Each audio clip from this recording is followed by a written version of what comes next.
है शरद प्रधान, अब मतलब क्या कि भाई मोदी नहीं तो कोई और कौन। अब ये सवाल जो लगातार पूछा जा रहा था जिसका कोई जवाब नहीं था, वो जवाब मिलता दिख रहा है। या एंटी इनकम्बेंसी भी कुछ नाराजगी क्रीपन जो हर सरकार के खिलाफ करती है, पर विकल्पहीनता के चलते जो गौण हो जाती थी, वो आवाज कुछ और मजबूत होती दिख रही है क्या?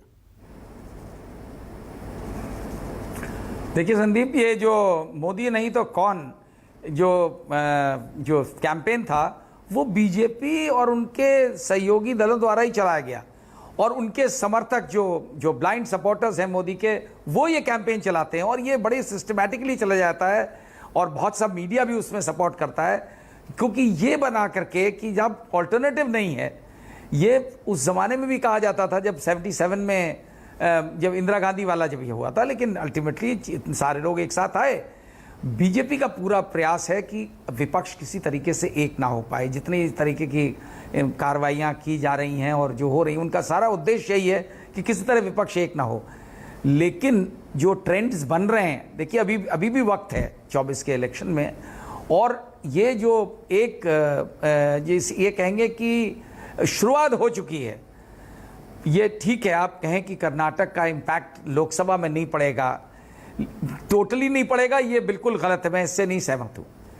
असर इन चीज़ों से कहीं बिगनिंग होती है, बिगनिंग हमेशा स्टेट से ही होती है, और इसमें स्टेट्स ही मैटर करेंगी, क्यों अल्टीमेटली लोकसभा में जो आपको टोटल पैकेज चाहिए वो स्टेट से आएगा। और एक फैक्टर बीजेपी के और मोदी के फेवर में है, बिकॉज मोदी के नाम है बीजेपी, तो मेरा ख्याल कोई एग्जिस्टेंस बीजेपी की मोदी से कहीं छोटी है। Modi is much larger than BJP, और मोदी के नाम पर ही पूरा कैंपेन चला जाता है और फिर से चला जाएगा। एक ये जो हिंदुत्व की जो इंजेक्शन है, वो इतने जोर शोर से लगा दिया गया, एक कल्ट जो मोदी कल्ट क्रिएट किया गया उसके जरिए से, उसका डेफिनेटली असर है। लेकिन आपको मैं ये बताऊं, आज की डेट में जो एग्जिस्टिंग था उन लोगों में भी लोग सवाल पूछने लगे हैं।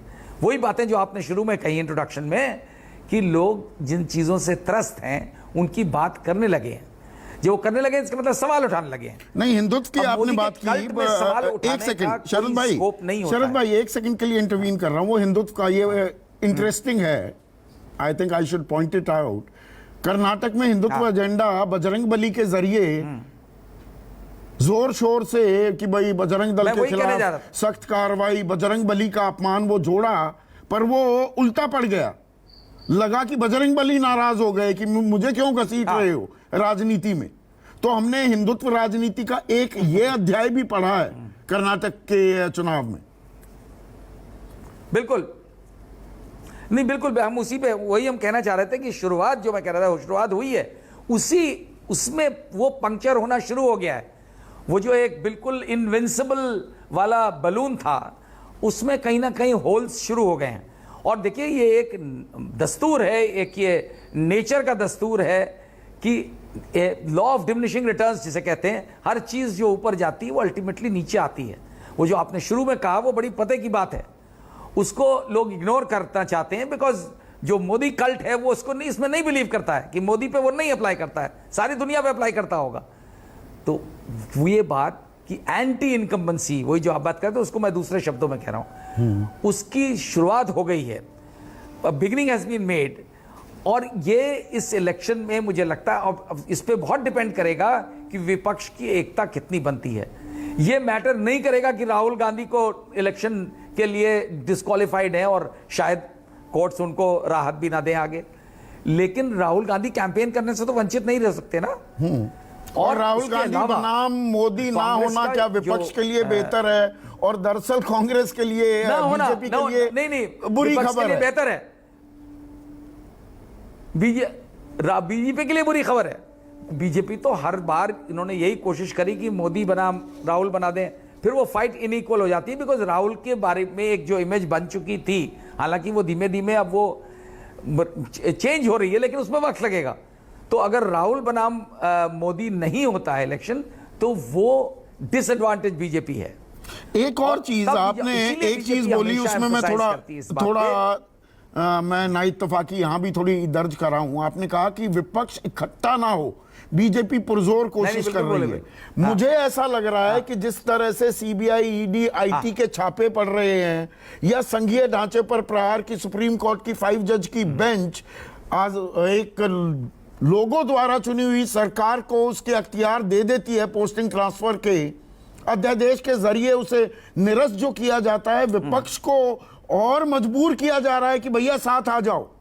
36 के आंकड़े जहां हैं कि इनको भुला दो भैया, साथ आना पड़ेगा।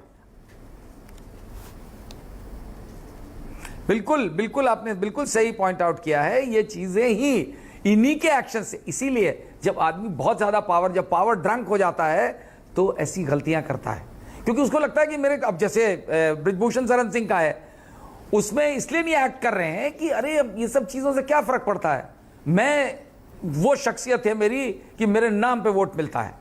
लोग नहीं मानने को तैयार है। वो ठीक है, बोलते कर्नाटक तो एक एबरेशन था, वो आप देखिए ना, पूरा उनका जो, उनकी जो फौज है वो यही फैलाती है।